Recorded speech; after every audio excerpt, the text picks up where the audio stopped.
you got to remember it is a speech. That's it. If you can remember a speech is a speech, you will never ever go wrong. That's it. Nothing else. There are no secrets here.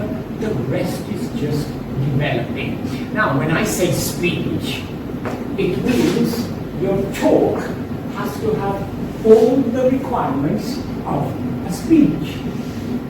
That's it. Now, when you are giving an evaluation, that is a speech. When you are doing table topics, that is a speech. When you are doing the international speech competition, an inspirational speech, that is a speech. And now we are dealing with humor.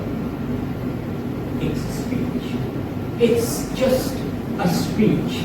It must have the ingredients of a speech. It must have an introduction. It must have supporting points. It must have conclusion. Introduction, supporting points, conclusion. That is a speech. A speech has a message. Your speech must have a message. It is no good coming here, talking about beautiful things, having jokes. That is going to be complete failure. It has to have an introduction. The introduction must lay out a message.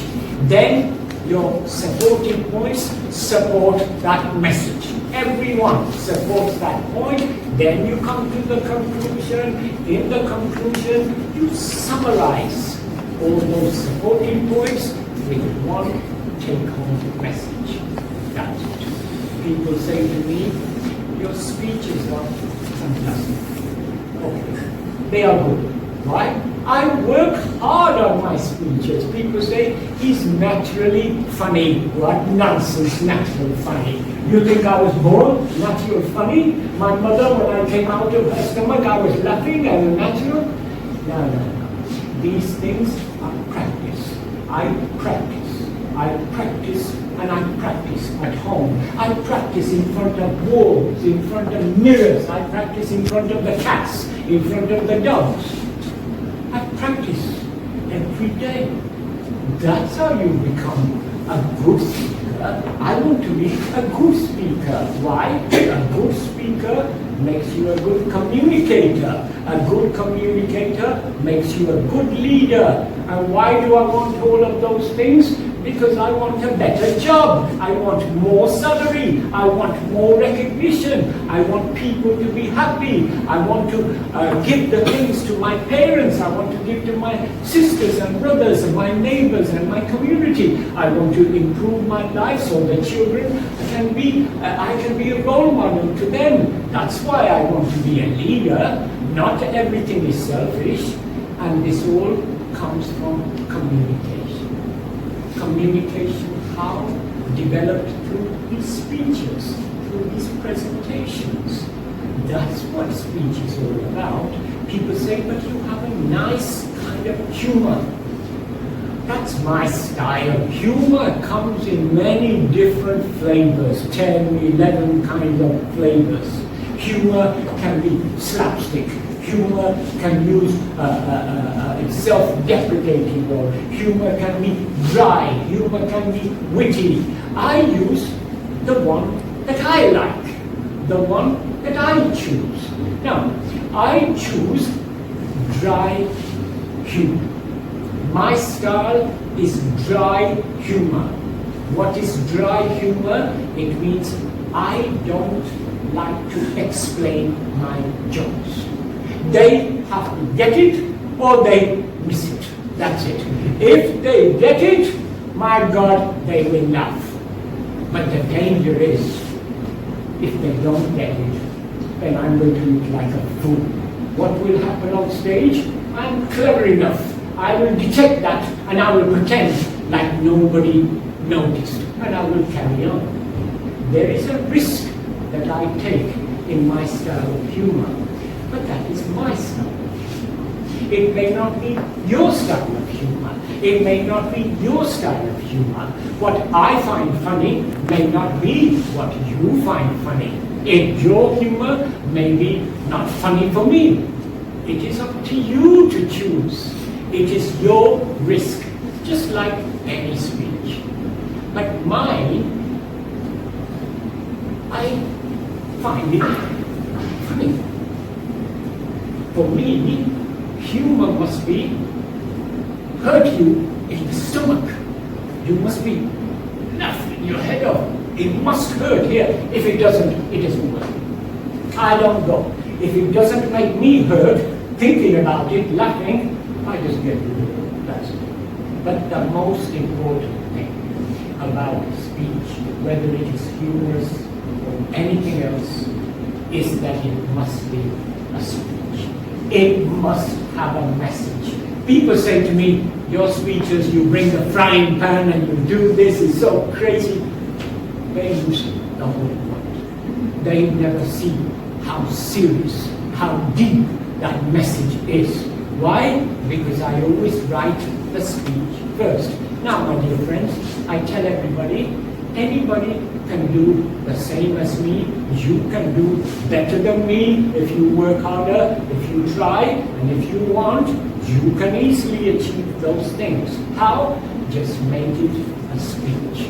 Now, when I begin to start writing a speech, I never think about humor. I get telephone calls from my friend. I know I'm trying to write this speech, but I can't make it funny. I can't think of anything. My mind is going blank. I'm going to give up.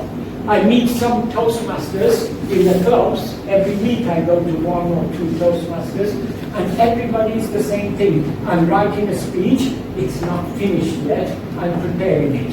When will it be finished? Oh, I don't know. How long have you been writing it? Since January. What are you doing? It takes 14 minutes to write a speech. 14 minutes if you do it properly.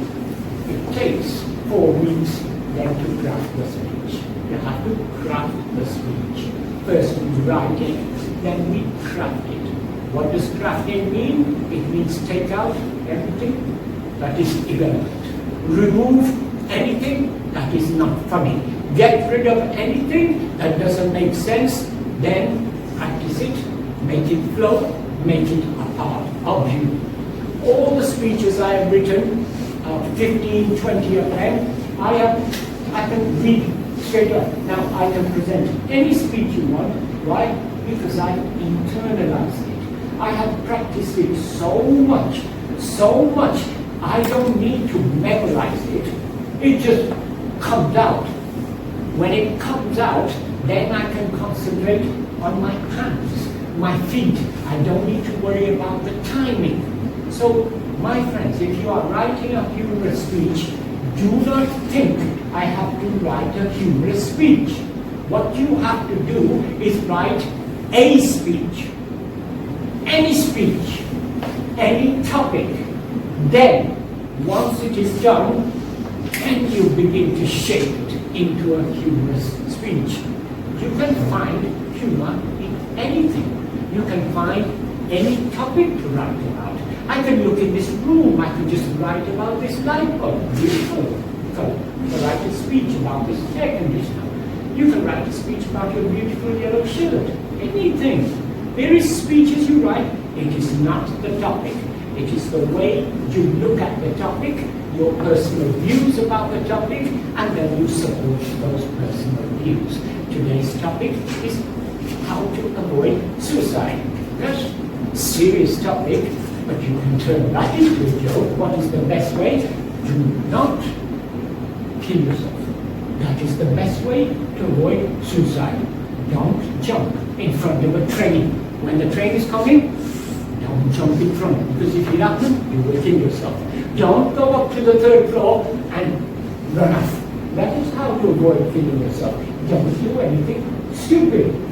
That is humor based on this topic.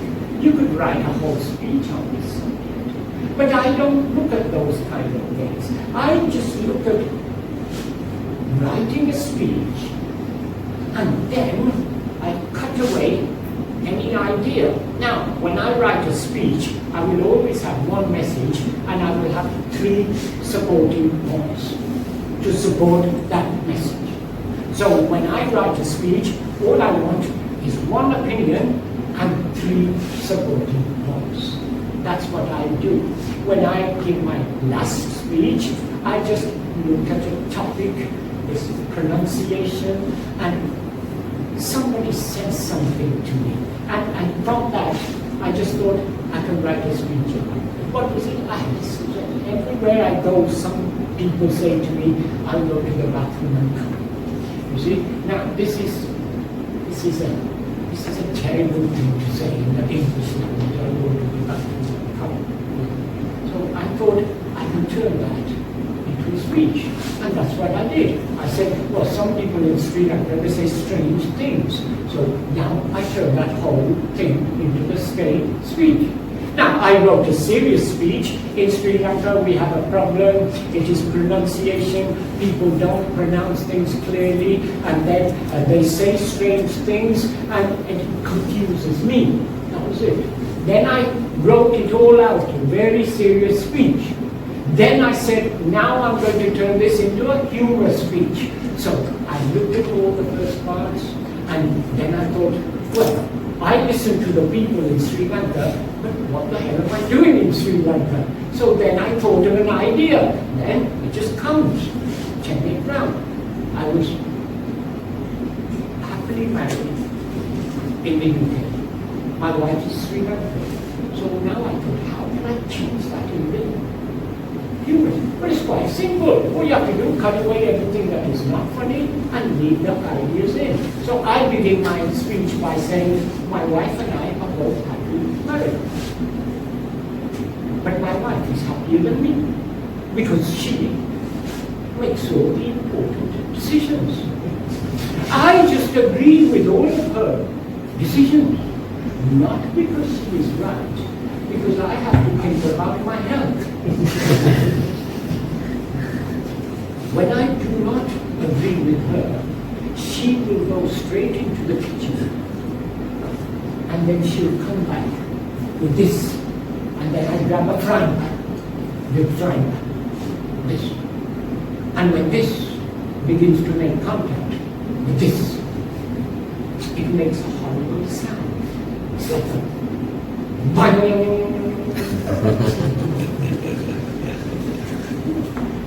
A silly little idea she wants to have her own way. But look how you stretch it out. Instead of saying, it's very difficult, my wife likes to make the decisions and so on. It's a boring way to say that. It's just a different way to say that. And then it's use of vocabulary. How you use the vocabulary. And then, you must use a little sense of exaggeration. Just a little sense of exaggeration, that's all. Now, I say, I told my wife, I'm not going to Sri Lanka. She said, let's go and live in Sri Lanka. I said, no. I'm not going anywhere. She said, why? I said, because I can't speak one word of Sinhalese. She said, that's okay. They all speak English. I said, no. The English they speak is very confusing to me. She said, it's not confusing anymore. Look at this, what I'm doing. Standing here for myself, moving here, and changing the voice. I don't do too much drama. I've seen people do, when she said to me, and I mean that. I don't do that. I just, she said,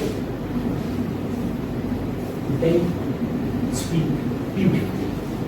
I said, I can't understand a word of what they say, and I pointed all the audience, all these ones. I don't think they are talking to them. That connecting with them, meaning I can't say, hey, I understand what they say. So I will say that. Then I'll say, no, I am not going anywhere. I'm happily settled in the UK. I'm not going anywhere. And that is final, my dear. But it's not final with her. She kept on asking me. So we sat down. We talked about this, like man and wife. Then we had an argument. You see, now what happens in humor, you tell a story, and suddenly the result The next bit, it goes in a strange direction. And when it goes in a strange direction, that is what we call humor. So we sat down, we talked about this, then we had an argument about this. And then, and here I am in Sri Lanka. Now, I'm not going to say what happened, this happened, that happened, no, because I don't do that. I just say, we sat about, we talked about it, then we had an argument, and what happens, I'm making these pauses, we sat down, we spoke about it, then we had an argument about it, and then,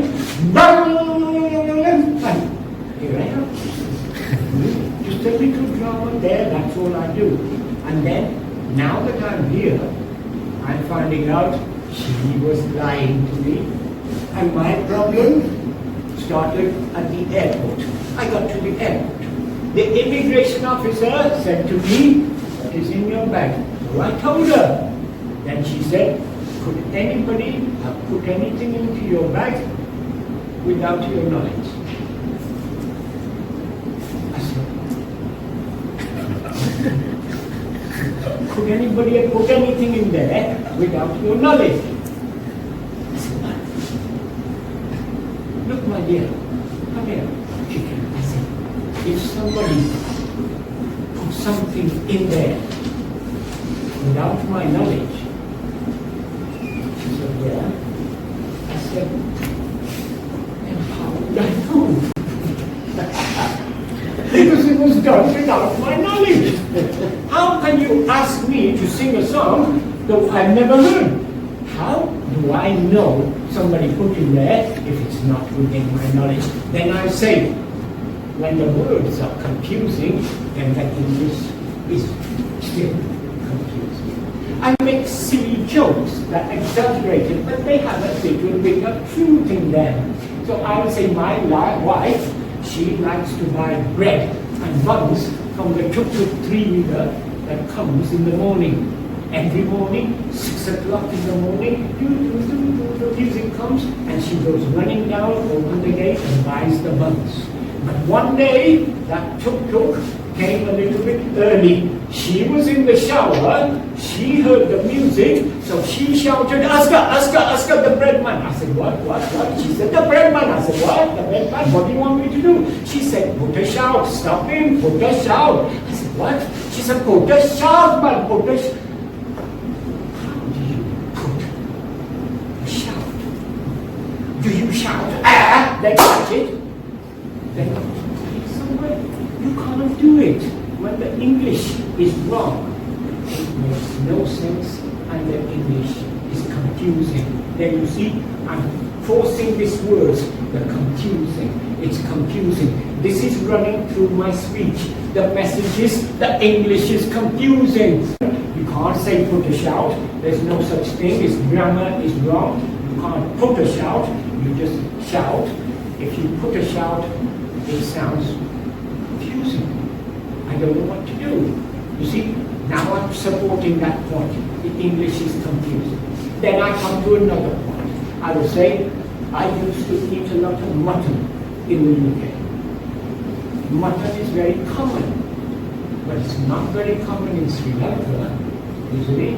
Now, I asked my wife, I said, "Where is the mutton in your country?" She said, "Mutton is very difficult to find. It's very expensive." So I said, "Okay." Then 2 days later, I was in my garden. I heard my neighbors talking from next door.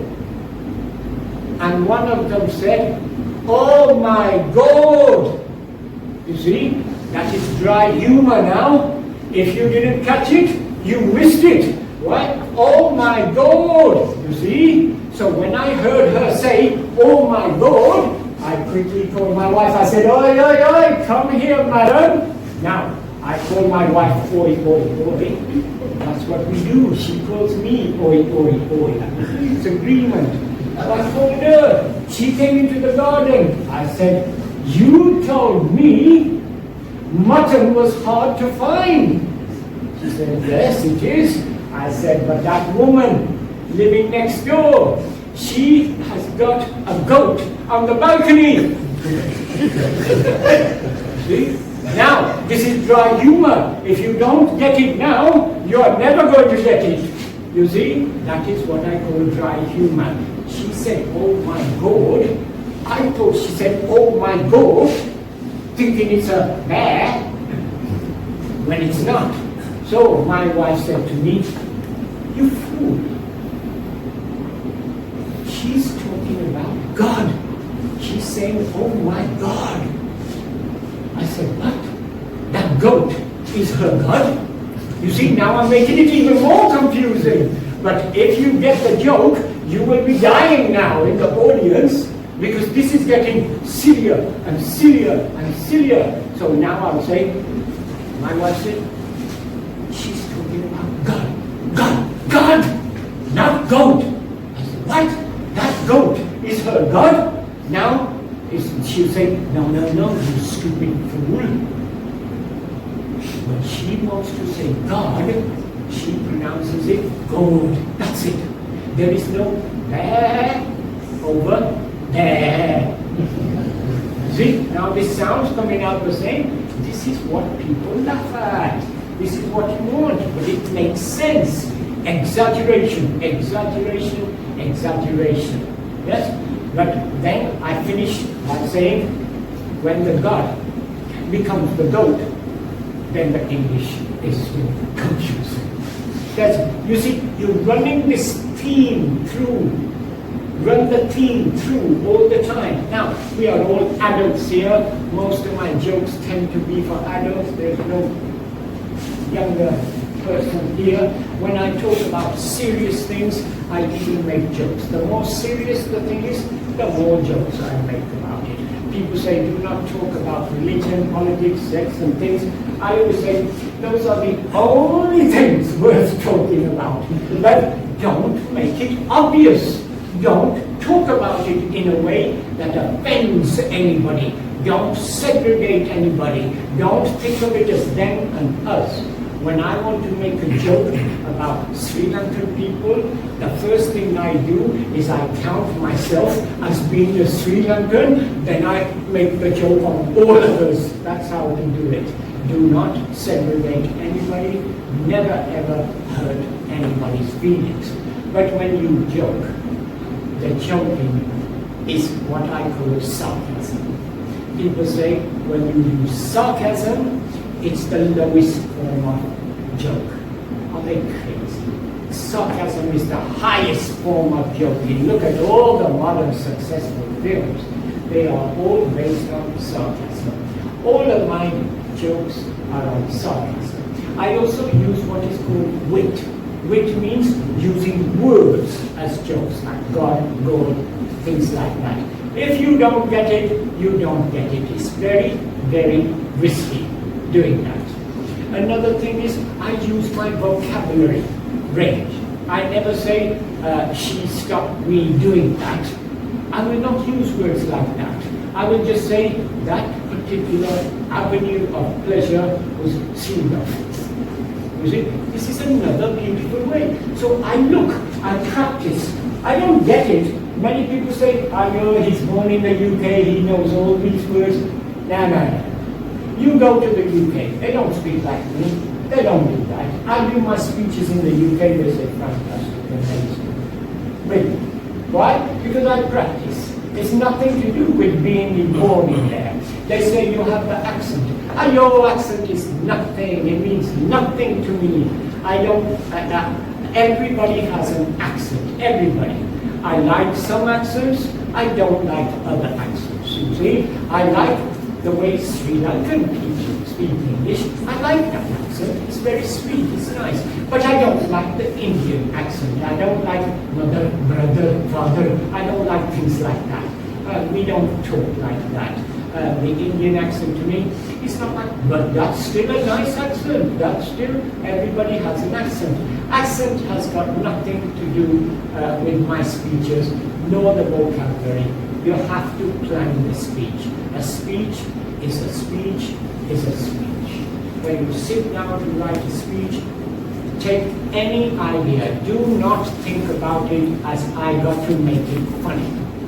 All you have to do is just have one introduction, one message. It must have a message. In the evaluation speech, the general message is that you have to evaluate. You have to motivate a speaker by encouraging to do the right things. In the table topics, you only have 2.5 minutes to come up with an introduction, 2 supporting points, and a conclusion. These things are not lucky. You go to some table topics competitions, you see the experts coming. When they come, they just take the topic, 30 seconds, and they run with that topic beautifully. What do you think they are natural? No. They practice introduction, they 2 supporting points, and a conclusion. This is what the basis of all speeches. Evaluation, introduction, 2 or 3 supporting points, and a conclusion. International speech, introduction, 2 or 3 supporting points, and a conclusion. Same in the humorous speech. Now, if you are writing for your humorous speeches, congratulations to you. I think you've already had your first round, and now you have to make those speeches a little bit more powerful. We go from the club level, as we get harder, we work on the same speech. Do not add more, just change the vocabulary and the sentences in your speeches. Do not try to add more and more and more. Just look at the sentences you have and change those sentences. When I do a speech, I always write it down. A lot of people say, don't write a speech down. I know you're crazy. Write every single word down. I look at every single word, every single sentence. I count the syllables. So if you have the word, my father is here, it's my father is here. This is 5 syllables, but only 4 words. My father is here, but I don't count the words. I count every syllable in my words. Then I try to reduce those syllables. Get rid of every single thing that is not necessary. Get rid of everything that is not funny. Then you will be left. And once you got rid of that, you will have a humorous speech. Once you have that laughter inside you, you will be able to get more and more creative. In a speech that I wrote about global warming, I heard global warming, and to me, I'm skeptical about these things. So when I say global warming, there is a problem. Yeah, there's a very simple solution to global warming. Stop breathing. If you want to stop global warming, stop breathing. Yeah, why? Because carbon dioxide is coming out of our breaths. Every person, 500 liters, we are breathing. How can we stop global warming? Stop breathing. But we can't stop breathing, otherwise we die. So what do? Reduce the breathing. Instead of breathing in and out, just breathe like this. Blow it in, and then hold it for about 5 seconds. That's it. So go like this. That's it. Now, if you all do that, we can save the world. That's what the problem is. Too much carbon dioxide. So don't. And now, what happens? Everybody should breathe like this. We can save the world, but many people can't hold their breath. So hold it for 3 seconds, hold it for 2 seconds. And we'll just hold it for 1 second and don't do anything, which makes your breathing fast. So if you are doing things and it's making you go, don't stop it. You can't do that. You have to think about the planner. So I make these kind of jokes, but I don't explain what that is. I'm talking about running up and down the stairs. I don't know what you people are thinking about. That's your mind. You see, leave that to them. Take away all the extra bits. This is dry humor. It's risky, but if that's the way you want to do it, that's the way that I do it. And do they like it? The voting speaks for itself. I get a lot of compliments on a lot of things. How do I do it? Start with the normal topic, just write and move on the speech. Then begin to craft it. when you come to crafting each point, make sure you say that point clearly. Make sure you explain that point. Make sure you have an example. Always explain, say, I have an example. That's what should each point, each one of those 3 points, you should say the point, explain the point, and give the example. When you give the example, always think, what will a 6-year-old child say about this? That's where I get the humor from. What will a 6-year-old child think about this? What will a 90-year-old man think about this? And what would a foreigner who comes to Sri Lanka think about this?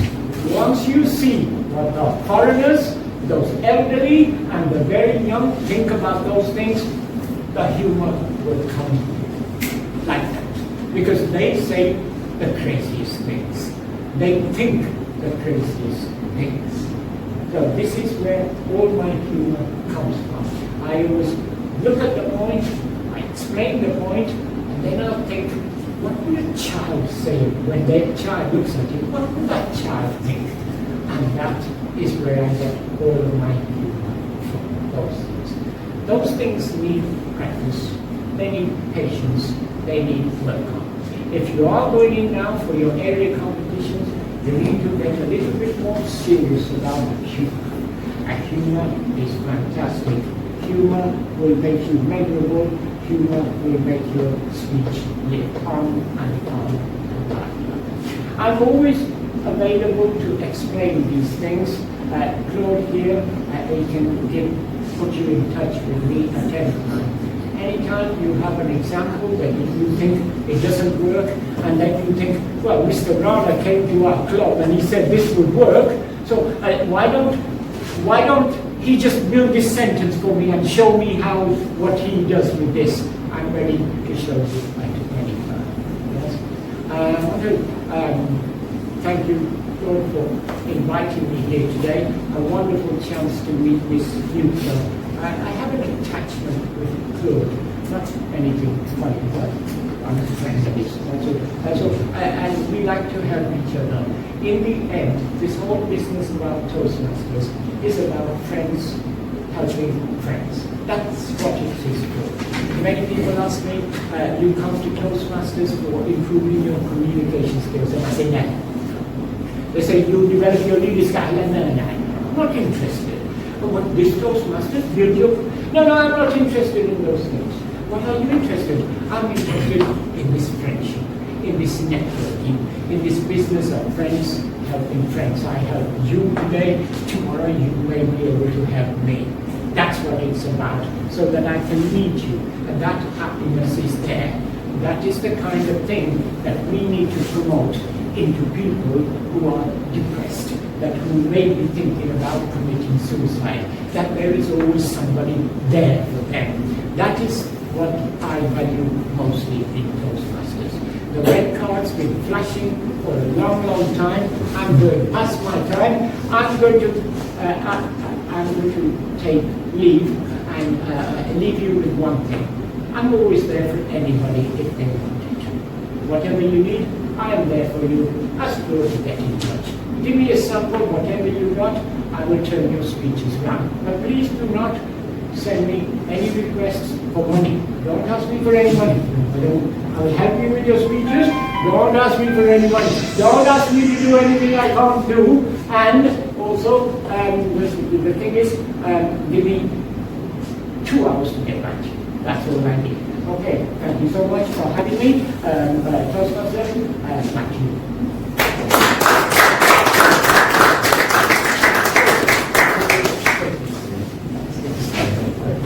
Thank you, Toastmaster Asghar. Let me call upon the VP Education to come and give a small presentation to Toastmaster Asghar for his valuable contribution. I was there. Small bottle of scotch. Excellent.